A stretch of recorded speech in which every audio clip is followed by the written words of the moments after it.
Hello friends, नमस्कार। Welcome to my channel Shanti peace of mind.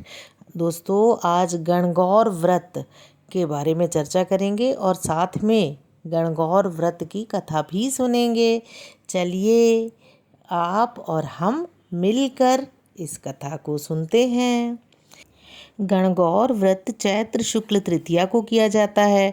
यह व्रत हिंदू स्त्रियों मात्र का त्यौहार है, पुरुषों का त्यौहार नहीं है। पूरे भारत में कुछ हो सकता है, पूजन उत्सव विधि में कुछ अंतर थोड़ा बहुत हो सकता है, पर पूरे देश में यह गणगौर व्रत मनाया जाता है। इस व्रत का मूल आशय एक ही है। कहा जाता है कि इसी तिथि को शिवजी ने पार्वती जी को और पार्वती जी ने संपूर्ण स्त्रियों को सौभाग्य व्रत दिया था। इस तिथि पर सौभाग्यवती स्त्रियां मध्याह्न तक व्रत रखती हैं। पूजन के समय रेणुका की गौर स्थापित करके उस पर सौभाग्य संबंधी सब चीज़ें चढ़ाई जाती है, जैसे कांच की चूड़ी, महावर, सिंदूर और नवीन वस्त्र, चंदन, अक्षत, धूप, दीप। नैवेद्य से विधिवत पूजन होने के बाद सुहाग की सामग्री अर्पण की जाती है, तब भोग लगता है। भोग के बाद कथा कही जाती है। कथा पूरी होने के बाद व्रत रखने वाली सौभाग्यवती स्त्रियां गौर का चढ़ा हुआ सिंदूर आप अपनी मांग में लगाती हैं, फिर केवल एक बार भोजन करके व्रत को समाप्त करती हैं। गणगौर का प्रसाद पुरुषों को नहीं दिया जाता है। इस व्रत के संबंध में जो लौकिक कथा प्रचलित है वह इस प्रकार है। चलो कथा सुनते हैं। एक समय महादेव जी नारद जी के साथ देश पर्यटन को निकले। उनके साथ पार्वती जी भी गईं। तीनों चलते चलते हुए एक गांव में पहुँचे। उस दिन चैत्र शुक्ल तृतीया थी। गांव के लोगों ने जब सुना कि साक्षात शिव पार्वती पधारे हैं, तब सब स्त्रियां उनका पूजन करने के लिए रुचिकर भोजन बनाने लगी। इसी में उनको देर हो गई, परंतु नीच कुल की स्त्रियां जो जहां जैसे बैठी थी वैसे ही जल हल्दी चावल थालियों में रखकर दौड़ी हुई शिव पार्वती के समीप जा पहुंची। उनकी पत्र पुष्प पूजा अंगीकार करके पार्वती जी ने उनके ऊपर संपूर्ण सुहाग रस सौभाग्य का टीका लगाने की हल्दी छिड़क दी और वे अटल सौभाग्य पाकर चली गईं। इसके पश्चात उच्च कुल की महिलाएं आईं।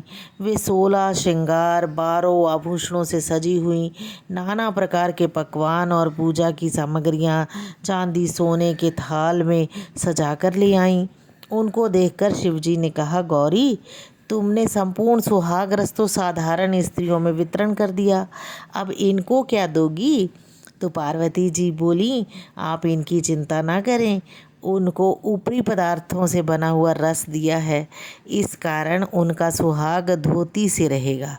परंतु मैं इन लोगों को अपनी उंगली चीर कर आधे रक्त का सुहाग रस देती हूँ, और जिस किसी के भाग में मेरा यह दिया हुआ सुहाग रस पड़ेगा वह मेरी तरह तन मन से सौभाग्यवती होंगी।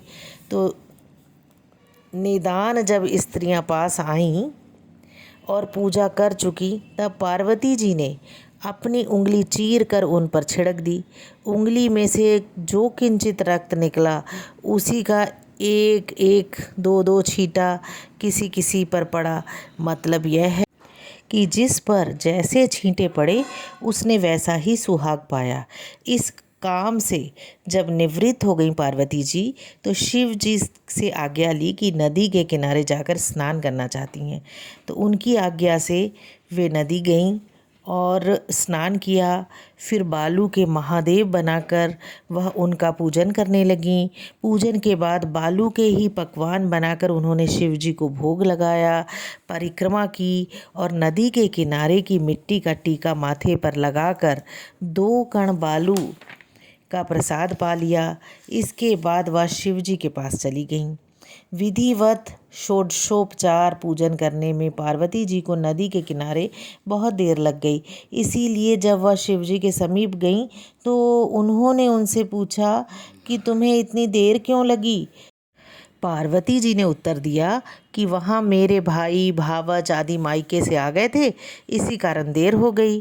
तो शिव जी ने फिर पूछा कि तुमने पूजन के बाद क्या प्रसाद चढ़ाया और स्वयं क्या पाया।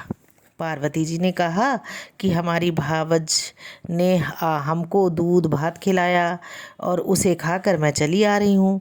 पार्वती जी की बातें सुनकर शिव जी भी दूध भात खाने के लिए वहाँ चल पड़े। तो उन्होंने उनको चलते देखकर पार्वती जी बड़ी असमंजस में पड़ गई। उन्होंने शिव जी का ध्यान धर कर प्रार्थना की कि यदि मैं तुम्हारी अनन्य दासी हूँ तो हे प्रभु, तुम ही इस समय मेरी लज्जा रख लो। ऐसा संकल्प करके वह भी शिव जी के पीछे पीछे चलने लगी। अभी वे थोड़ी ही दूर चले होंगे कि नदी के किनारे एक सुंदर माया का महल दिखाई देने लगा। जब वह उस महल के भीतर गए, वहाँ शिव जी के साले और सरहज आदि सभी परिवार के लोग मौजूद थे। उन्होंने बहन बहनोई का बड़े प्रेम से स्वागत किया। 2 दिन तक अच्छी तरह मेहमानदारी चलती रही। तीसरे दिन सवेरे पार्वती जी ने शिव जी से चलने के लिए कहा, परंतु वह राजी नहीं हुए। अंत में पार्वती जी रूठ कर चल दी। तब तो शिव जी को भी उनका साथ देना पड़ा। आगे शिव जी, उनके पीछे पार्वती जी, उनके पीछे पीछे नारद जी। तीनों यात्री चलते चलते बहुत दूर निकल गए। जब संध्या होने का समय आया तब शिव जी बोले कि मैं तुम्हारे मायके में अपनी माला भूल आया हूँ, उसको लाने का क्या उपाय है। पार्वती जी वहाँ जाकर माला लाने के लिए तैयार हो गई, पर शिव जी के आग्रह से वह ना जा सकी। नारद जी वहाँ गए। नारद जी ने उक्त स्थान पर जाकर देखा तो वहाँ ना कोई महल था, ना मनुष्य के रहने का संकेत। घोर सघन जंगल में असंख्य हिंसक पशु फिर रहे थे। महान अंधकार छाया हुआ था, बादल उमड़े हुए थे और बिजली चमक रही थी। नारद अंधकार में भूलते भटकते फिर रहे थे। इतने में बिजली चमकी और शिव जी की माला उनको एक वट वृक्ष की शाखा में टंगी दिखाई दे दी। तो नारद जी माला लेकर वहाँ से भागे और शिव जी के पास आकर अपनी कष्ट कथा सुनाने लगे। उस समय शिव जी ने हंसते हुए कहा कि यह पार्वती जी की लीला है। तो गौरी पार्वती ने विनती की और कहा कि यह सब आपकी कृपा का प्रभाव है, मैं किस योग्य हूँ।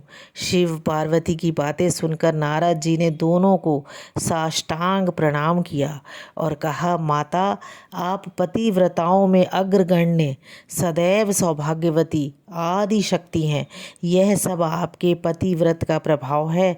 जब स्त्रियां तुम्हारे नाम मात्र के स्मरण से अटल सौभाग्य प्राप्त कर पतिव्रत में लीन हो संसार की संपूर्ण सिद्धियों को बना और मिटा सकती हैं, तब आपके लिए यह कोई बड़ी बात नहीं है।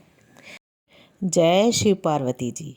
हाँ दोस्तों, अगर अभी तक आपने मेरे चैनल को सब्सक्राइब नहीं किया तो आप सब्सक्राइब कीजिए, इसे लाइक कीजिए और दोस्तों में भी शेयर कीजिए। मैं बहुत अच्छी अच्छी जानकारी आपके पास सदैव लेकर आती रहूँगी।